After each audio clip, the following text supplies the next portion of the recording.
ഞാൻ ഒന്നും പറയില്ല. ഞാനൊന്നും ഒരാളിനെതിരായി ഒരു ദേവദാസനെതിരായി ദേവദാസൻ അമ്മ ഇത്രയും കളിപ്പിച്ചിട്ട് അമ്മ എന്താ പറയാത്ത എന്താ? ദേവദാസനാണോ അത്? അതിന് കണക്ക് വേറൊരാളിനെ കൊടുക്കേണ്ടി വരും. മനുഷ്യനല്ല, വേറൊരാളുണ്ട്. അയാളെല്ലാം മൊത്തം കൊണ്ടുപോയി, സർവ്വത കൊണ്ടുപോയി. എന്നിട്ട് എത്ര 15 ലക്ഷം രൂപ എന്തരാ ഇട്ടിട്ട് ഇവിടെ നിന്ന് മാറി തമിഴ്നാട്ടിലൂടെ കൊണ്ടുപോയി. 70 വയസ്സുകാരി ലീലാമ്മയുടെ ശരീരം മുഴുവൻ തളർന്ന് വീൽ ചെയറിലായി. എന്ത് കാര്യവും ചെയ്യാൻ ഒരാളുടെ സഹായം വേണമെന്ന അവസ്ഥയിലായി. അപ്പോഴാണ് രോഗം മാറ്റിത്തരാം എന്നും പറഞ്ഞ് കന്യാകുമാരി സ്വദേശി പാസ്റ്റർ രംഗപ്രവേശം ചെയ്യുന്നത്. പയറ് പോലെ എഴുന്നേൽപ്പിച്ച് തരാം എന്നായിരുന്നു വാഗ്ദാനം. പിന്നെ പാസ്റ്റർ, ഭാര്യ, മക്കളെല്ലാം കൂടി ഈ വീട്ടിലായി താമസം.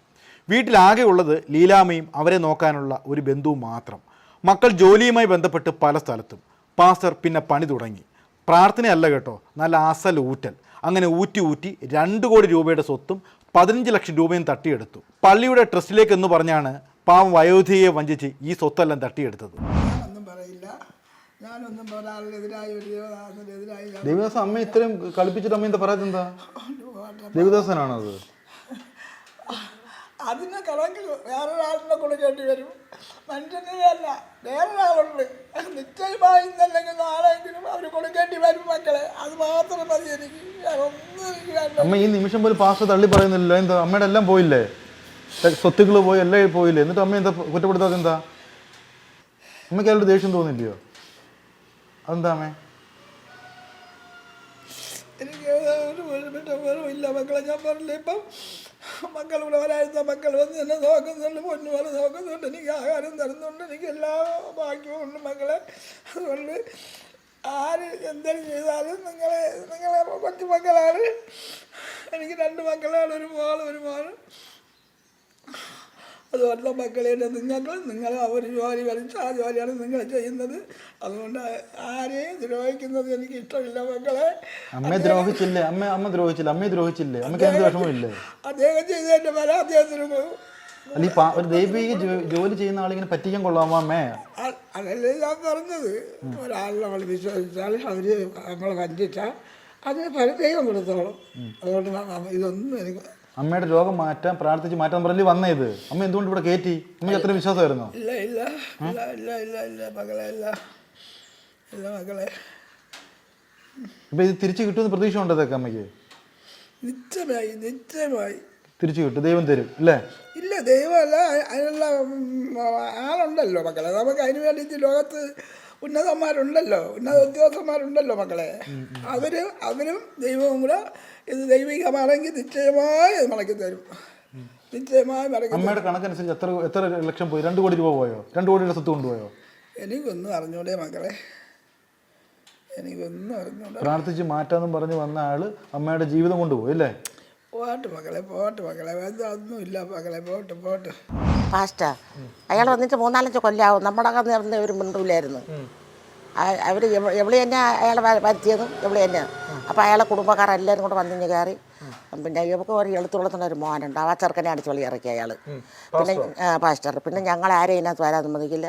ഇവർക്ക് ഇതിനകത്ത് ഒരു സ്വാതന്ത്ര്യമില്ല. അവളെ വീടും വരെ ഇവിടെ ഉണ്ട്. അതിനകത്ത് ആ മുറിയിൽ തന്നെ അവളെ ഇരുന്നോണ്ട്. അങ്ങനെ ഇരുന്ന് അതിനകത്ത് കൊടുക്കാൻ നാട്ടുകാരൊക്കെ അറിഞ്ഞുകൊണ്ട് വന്ന് അയാൾ ഇതിൻ്റെ ഇവിടെ നിരങ്ങി നാടിയിട്ട് കഞ്ഞി വയ്ക്കും. അതിൻ്റെ ഗ്യാസിൻ്റെ വയറാർത്ത് കളഞ്ഞ് പാസ്റ്ററും ഭാര്യ അവർക്ക് നേരെ രോഗം മാറ്റാൻ വന്ന് കയറിയത്. അപ്പോഴും കൂടെ എല്ലാവരും കൂടെ താമസമായി അവളെ അടിക്കാനൊക്കെ കയറി കണ്ടുന്ന വേലയൊക്കെ ചെയ്ത്. പിന്നെ ഒരു ഇളയ അനിയത്തി കയറി ഇവിടെ വരുവായിരുന്നു. അവളെ വലിയ വ്യാപിച്ചുകൊണ്ട് കൊടുക്കും. അങ്ങനെ ഞങ്ങളെ ആരും അയാൾ ഇവിടെ കയറാൻ സമ്മതിക്കില്ല. അങ്ങനെ ഒരു വണ്ടി എൻ്റെ മോൻ ഇവിടെ കൊണ്ടിടണമെങ്കിൽ നിനക്ക് ഇതിനകത്ത് കാര്യം എന്തൊരു ഇത് ആരാധനയാണ്, നിങ്ങൾക്ക് സ്വീകരിക്കാനുള്ള എല്ലാന്ന് പറഞ്ഞൊക്കെ പറയും. എന്തൊരു മാറ്റം. ഇപ്പോൾ ഇത് വിശ്വസാറാപ്പി എന്തൊരൊക്കെ ചെയ്യണം. അതിന് അയാളെ കുത്താനും വായിക്കാനും ചവിട്ടിലും കുഞ്ഞൊക്കെ അയാൾ കുത്തി കൊടുത്തു. എന്തൊരു വിശ്വാസം? ഇപ്പോൾ ഒരു വിശ്വാസവും ഇല്ല. അപ്പോൾ അയാളെല്ലാം മൊത്തം കൊണ്ടുപോയി, സർവ്വത കൊണ്ടുപോയി. എന്നിട്ട് എത്ര 15 ലക്ഷം രൂപ എന്തരാ ഇട്ടിട്ട് ഇവിടെ നിന്ന് മാറി തമിഴ്നാട്ടിലൂടെ കൊണ്ടുപോയി. എവിടെയെന്ന് പോലും അറിഞ്ഞൂടാ. പലിശ വരണം. എത്ര ഈ സ്വത്തൊക്കെ പാസ്റ്റർ അടിച്ചു മാറ്റിക്കൊണ്ടുപോയോ? അടുത്തില്ല, കൊടുക്കാമെന്ന് പറഞ്ഞിട്ടുണ്ട്, സഭക്കാർക്ക് കൊടുക്കാമെന്ന് ഇവള് വാക്കുവാലി പറഞ്ഞിട്ടേ. എങ്ങനെ അടിച്ചു മാറ്റുന്നത്? എങ്ങനെ പാസ്റ്റർ എങ്ങനെ അടിച്ചു മാറ്റിയത്? അയാള് കൊടുത്തത് മനസ്സൊന്ന് കൊടുത്തത്, മനസ്സുരുത്തി കൊണ്ട് കൊടുത്തത്. അയാളെല്ലാം മനസ്സുരുത്തിയത് തന്നെ. എഴുതി കൊടുക്കുകയാണ് ചെയ്തത്? പാസിൻ്റെ ബുക്ക്, പ്രമാണക്കെട്ടുകൾ എല്ലാം അയാൾ കൊണ്ടുപോയി. ഇവിടെയാണ് താമസിച്ചിട്ടുള്ളത്? അയാളെ കിടക്കണ ഇവിടെയാണ്. പാസ്റ്റർ ഭാര്യമാരൊക്കെ തെലുണ്ട്, അമ്മാവി, അയാളെ മക്കള് രണ്ട് മരുമക്കൾ ഇതാ ഇതിനകത്ത്. അയാൾ ഇങ്ങനെയൊക്കെ അത്ഭുത കഴിവുള്ള ആളാണ്. രോഗമൊക്കെ മാറ്റുമോ? അങ്ങനെയൊന്നുമില്ല, നമ്മളാരെയും ഇവിടെ കയറ്റാനൊന്നുമില്ല അയാൾ. ഇല്ലേ? ഈ പാവത്തിന് പറഞ്ഞങ്ങ് മനസ്സിലാക്കി പറഞ്ഞ് വിശ്വസിപ്പിച്ചു കളഞ്ഞു. രോഗം മാറ്റാം. നല്ല ഗുണം നമ്മളെ എന്തായാലും അമ്മക്കറിഞ്ഞൂടെ എവിടെ ആക്കും ഒന്നും കൊടുക്കില്ല, അയാൾക്ക് എത്ര എണ്ണോ വാരിയിട്ട് കൊടുക്കും. നല്ല ചുരുക്കം പറഞ്ഞ എല്ലാം പോയി. കംപ്ലീറ്റ് പ്രമാണമൊക്കെ കൊണ്ടുപോയി. ഒന്നുമില്ല അല്ലേ? ഇപ്പം അമ്മയാണോ നോക്കുന്നത്? ഇവരിപ്പോൾ നോക്കാറുണ്ട്? മോളെല്ലാം വെച്ച് വെച്ചിട്ട് പോവും. ഞാൻ വന്ന് കൂട്ടിരുന്നാൽ ഞാൻ ഒന്നും ചെയ്യണ്ട.